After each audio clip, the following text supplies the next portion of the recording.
السلام عليكم ورحمة الله وبركاته. أهلا بكم مع قصيدة جديدة بعنوان مفيش أمان. ياريت تدعمونا بلايك واشتراك عشان نكمل معاكم ونقدم الأفضل دايما إن شاء الله. شكل الشوارع مش في بالي والبيوت متغيرة، كل اللي شايفه غريب عليا والعقول متحيرة. شفت الولاد صوتهم بيعلى، الأم سامعة وساكتة عادي، بتقول ولادي مهما غلطوا برضه عادي، والقلوب زي ضلمة رسمها أعمى فاكرها لوحة منورة. حتى الكلام بقى باختصار مش لاقي معنى للهزار، لو فيه ميعاد ووقته فات ينسوا كلمة اعتذار، كلمة سلام على اللسان قبل اللقا، حروف غريبة متزوقة بشكل تاني توصف في معنى للدمار. شايف الصحاب بيتقابلوا برا على القهاوي، ايه اللي جاري؟ قالوا اصل مفيش امان. انت عايش لسه في الاخوة والابوة، اختك اختي وابوك ابويا، ده كان زمان. ايه اللي جابني؟ حتى اهلي مش حاسسهم، مش فاهمهم، مش شايفهم.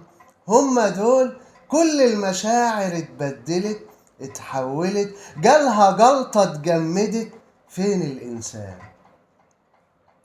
شايف لما قالوا خناقة ما بين أخين أبوهم مات وبيتقسموا، بيت دورين له بابين، ليه ده يطلع وأنا تحت؟ هو بخت للصغير، جيران قالوا لهم ما تتحاسبوا.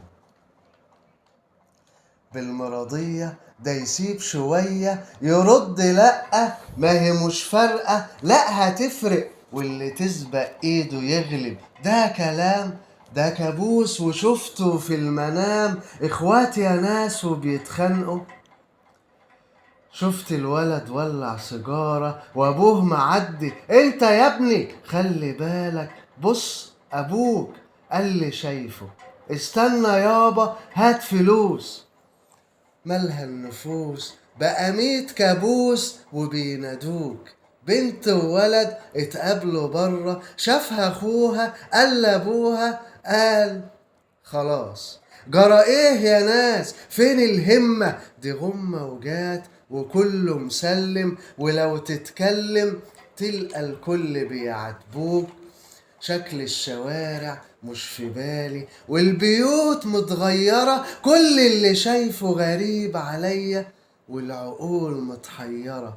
شفت الولاد صوتهم بيعلى، الأم سامعة وساكتة عادي، بتقول ولادي مهما غلطوا برضو عادي، والقلوب زي ضلمة رسمها أعمى فاكرها لوحة منورة. مفيش أمان.